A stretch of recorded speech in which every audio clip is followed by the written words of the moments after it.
do that. Go ahead. We have two items for your attention today, sir. A major focus of your administration has been shifting the conversation and shifting the policy dynamics around the issue of immigration, closing the border, preventing illegal immigration, but also, as is the case with the executive order in front of you, opening new pathways for truly extraordinary people to come contribute to America instead of taking away from it. So this executive order is entitled the Gold Card. It will set up a new pathway, a new visa pathway for foreigners of extraordinary ability who are committed to supporting the United States for a payment of $1 million to the U.S. Treasury, or if a corporation is sponsoring them, $2 million by that corporation, and that will give them access to expedited visa treatment as part of this new Gold Card program. And one of the biggest problems we have is that people, they go to the best schools and they do great and they get great marks, and then they're thrown out of the country. You're not allowed to stay. This way a corporation will be able, sort of like a signing bonus in baseball or football, a corporation will be able to get them to stay in the country. And I think it's going to be tremendously successful. Howard, would you say a few words about it, please? Sure. So historically, the employment-based Green Card program let in 281,000 people a year. And those people, on average, earned $66,000 a year on average, and they were 5 times more likely to go on assistance programs of the government. So we were taking in the bottom quartile, below the average American. It was illogical. The only country in the world that was taking in the bottom quartile. So what we are doing now is we are going to stop doing that. We're going to only take extraordinary people at the very top. Instead of people trying to take the jobs from Americans, they're going to create businesses and create jobs for Americans. And this program will raise more than $100 billion for the Treasury of the United States of America. Which we'll use for cutting taxes and paying down debt. We think it's going to be very successful. Essentially, we're having people come in, people that in many cases, I guess, are very successful or whatever, and they're coming in, they're going to spend a lot of money to come in, they're going to pay as opposed to walking over the borders, and they may come from jails, prisons, and everything else. These people don't. They're very productive people. And they're going to pay $1 million. The corporation is going to pay $2 million. And it's going to raise billions of dollars, billions and billions of dollars, which is going to go to reduce taxes, pay off debt, and other good things. So I think it's going to be very successful. Mr. President, what?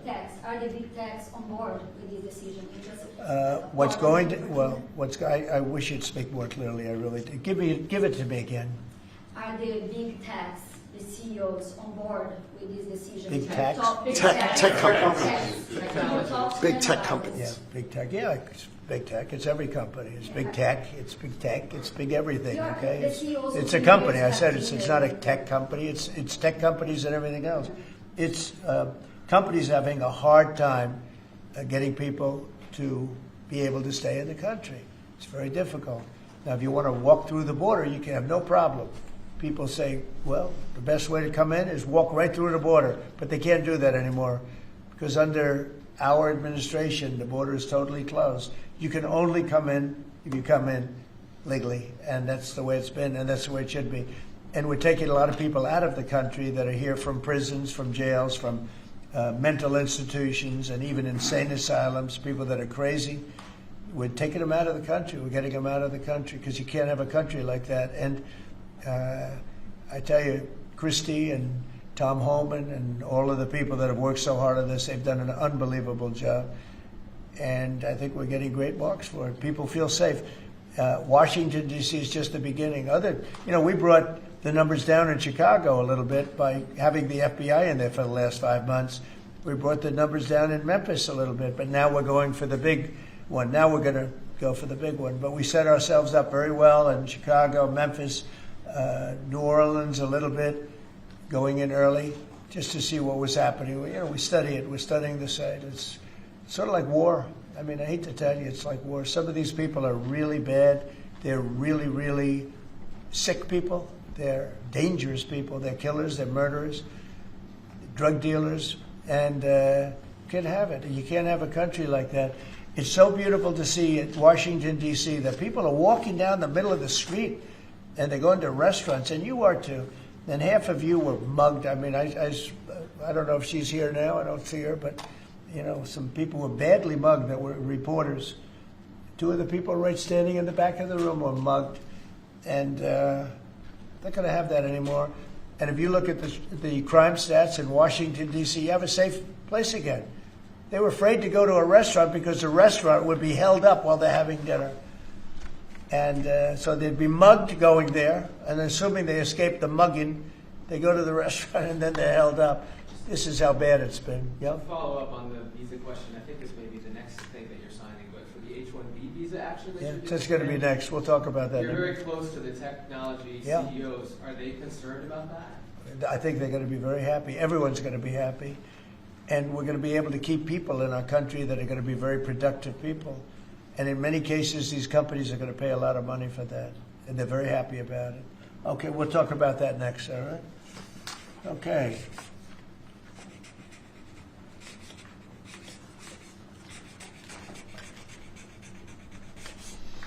My friend, why don't you keep that, okay? Thank you. You've done such a good job. Okay. It's phase one. John, are you happy? Take. Okay, let's go. Thank you, Mr. President. One of the most abused visa systems in our current immigration system has been the H1B non-immigrant visa program. This is supposed to allow highly skilled laborers who work in fields that Americans don't work in to come into the United States of America. What this proclamation will do is raise the fee that companies pay to sponsor H1B applicants to $100,000. This will ensure that the people they're bringing in are actually very highly skilled and that they're not replaceable by American workers. So it'll protect American workers, but ensure that companies have a pathway to hire truly extraordinary people and bring them to the United States to work. We need workers. We need workers. We need great workers. And this pretty much ensures that that's what's going to happen. I think, Sean, do you agree with that? Well, they're $100,000 per year. So the whole idea is no more will these big tech companies or other big companies train foreign workers. They have to pay the government $100,000, then they have to pay the employee. So it's just not economic. If you're going to train somebody, you're going to train one of the recent graduates from one of the great universities across our land, train Americans, stop bringing in people to take our jobs. That's the policy here, $100,000 a year for H-1B visas, and all of the big companies are on board. We've spoken to them about the gold card. They love it. They love it. They really love it. They need it. Go ahead, Sean. Mr. President, it seems like there's two categories of visa programs. The H-1B, a lot of people believe take American jobs, and then the gold card and programs like EB-5 that add value and jobs to America. Is that sort of how you look at the visa program?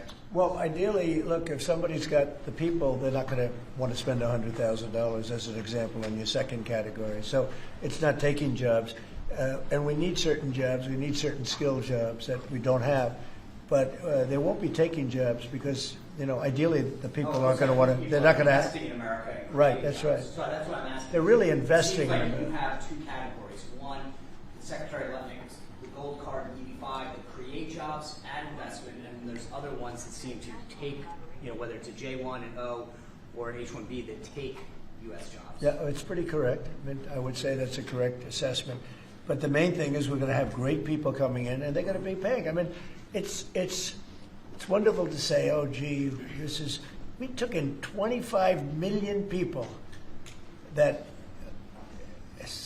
look, many criminals, jails were open from Venezuela, from many other countries, and they were let out of jail and poured into our country, our poor country, how it suffered with this stupid president that we had and the stupid people that surrounded him right around this desk, these liberal, crazy people that have destroyed, they could have destroyed. If we didn't win this election, our country would have been dead. Our country was dead. Think of it. And I've said this, man. The king of Saudi Arabia said, your country was dead 1 year. They thought it was dead. This country couldn't have survived another year of those people running it. And now we have the hottest country anywhere in the world. Think of that. And this is going to help. And we're taking in hundreds of billions of dollars. This will be taken in the gold card, we'll be taking in hundreds of billions of dollars, and companies will be able to keep some people that they need. You know, they need people of expertise, great expertise. And I think it's going to be a fantastic thing. And we're going to take that money and we're going to reduce taxes. We're going to reduce debt. We have a very, very strong country. We assuming everything works out great with the lawsuit that we have a lawsuit that's inspired by foreign countries that ripped us off for 25 years. But assuming we win that, we hopefully win it. It's in the Supreme Court of the United States. We have a country that no stopping us. We're rich, we'll be rich. We can take care of poor people. We can take care of our military. We can take care of everything. We can take care of beyond the country. We can help take care of the world. That we don't, it'll just be the same struggle that we've had for years where other countries charged us tariffs and they ripped us off. Our country has been ripped off more than any country in the history of the world. And now we're doing what we have to do. We're taking in billions and billions of dollars at levels that nobody has ever seen, trillions of dollars. And we're using it to reduce debt. We're using it to reduce taxes. The great big beautiful bill is a big tax reduction. It's being paid for by the tariffs, and people are paying a lot less money in taxes. They're being, think of it, no tax on tips, no tax on Social Security, no tax on overtime. It's an unbelievable phenomenon. It really is. It's the golden age. We're making it the golden age. Without the tariffs, it would be impossible. And China, for years, charged us tariffs, and they continue to do it, and so do other countries. Most countries, they charge us. They were ripping. Look, the European Union, as you know, I get along very well with them, but they ripped us off so badly. Nobody's ever seen anything. Now, the European Union is paying us $950 billion, and they're paying us $750 billion to buy our energy, and they're okay with it. They signed the agreement. You know, it's not like anybody forced them to do it. They're okay with us. Tariffs are making our country very rich again, and we'll be able to take care of our debt. We'll be able to take care of our taxes, lower taxes. We'll be able to take care of Medicare, Medicaid, Social Security. We're going to be a rich country again. Without tariffs, we'd be in very big trouble. H1B visas are sometimes used by people. Excuse me. H1Bs are sometimes used by people already in the country legally. On other visas or student visas, does this apply to them or to renewals, or does it only apply to people applying for the first time from abroad? Renewals, first times. The company needs to decide, is that person valuable enough to have $100,000 a year payment to the government, or they should head home and they should go hire an American.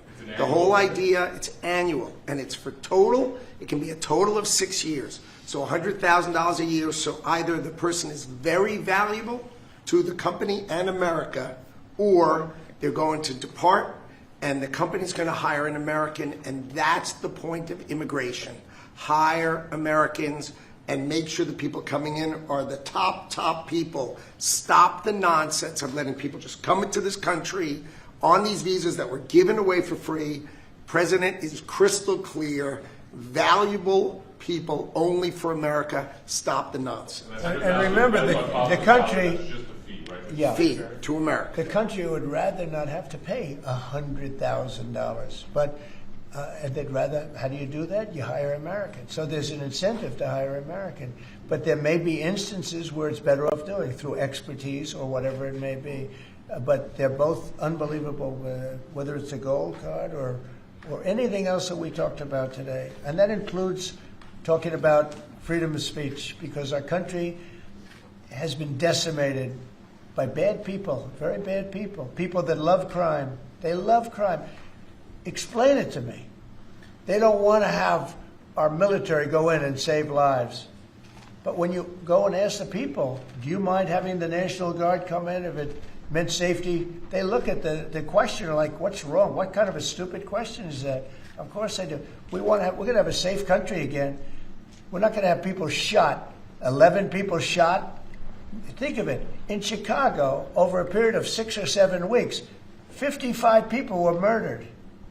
And then you have a governor saying how wonderful it is. It's not wonderful. It's a very unsafe.